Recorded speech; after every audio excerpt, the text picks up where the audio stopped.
Hello and welcome.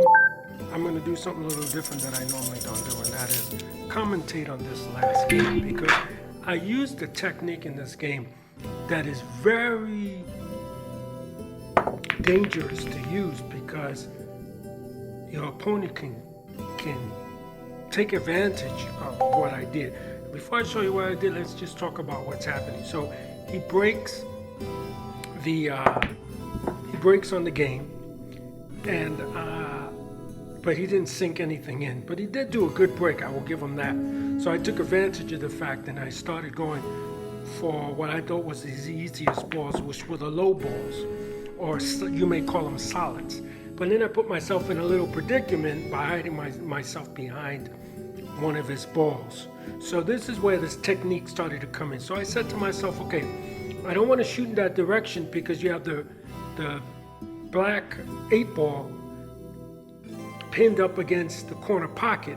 So I did something very careful, just hit a little bit. And what ended up happening was that all my balls went, or 3 of my balls, I should say, went towards the 8-ball and didn't put him in a predicament because he had ball in hand, of course. But I'm hoping by keeping those 3 balls there will end up hurting him, because if he runs the table right now, he has to break up those 4 balls in that cluster, or that 4-ball cluster. He has to break it up. So I bide my time. Here, as you can see, he's still sinking his balls. So I'm like, okay, not a problem. He can run the table right here, but there's no way he's going to sink that 8-ball with that cluster like that. So I remained calm. And he's doing a good job. I'll give it to him. He's doing a good job sinking balls. He's about to sink another one here with a beautiful kiss.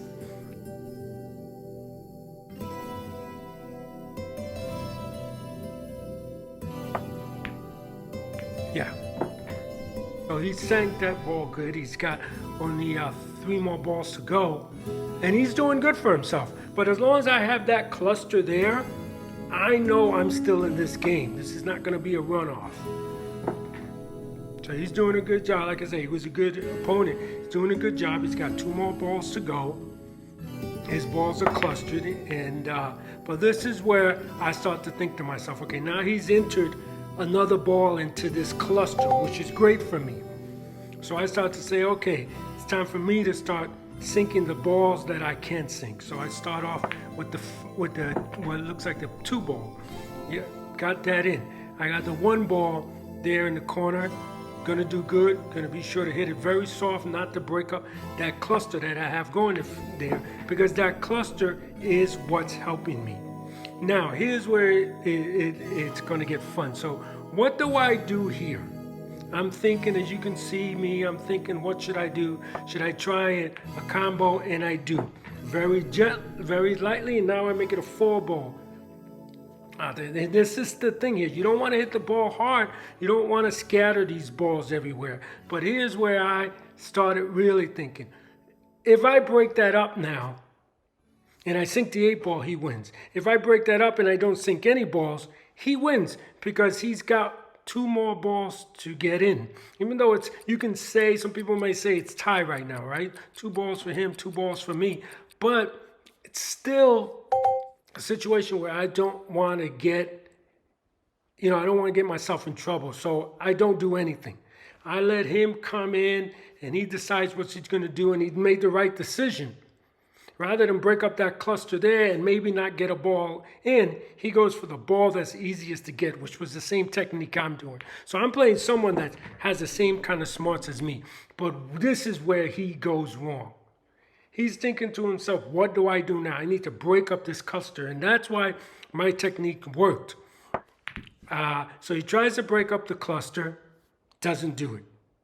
So now it's my turn. Do I break up this cluster? And I took the risk. And yes, I understand I'm taking a big risk here. If I do nothing, I give him ball in hand. If I decide to do something, I scatter the balls, making them easy for the opponent to pocket them in and win the game. So I decided, you know what I'm going to do? I'm not going to do anything. And I'm going to give him ball in hand and see what he can do. And this is what I did. So he decides that he's going to try to get the ball here in the pocket. And I think he did it the wrong way. He should have come in a little closer to the 3 ball and go down on the same pocket. But he created a chain reaction. We got the 8 ball in, which is what I thought he was going to do in the first place by trying to break up that ball.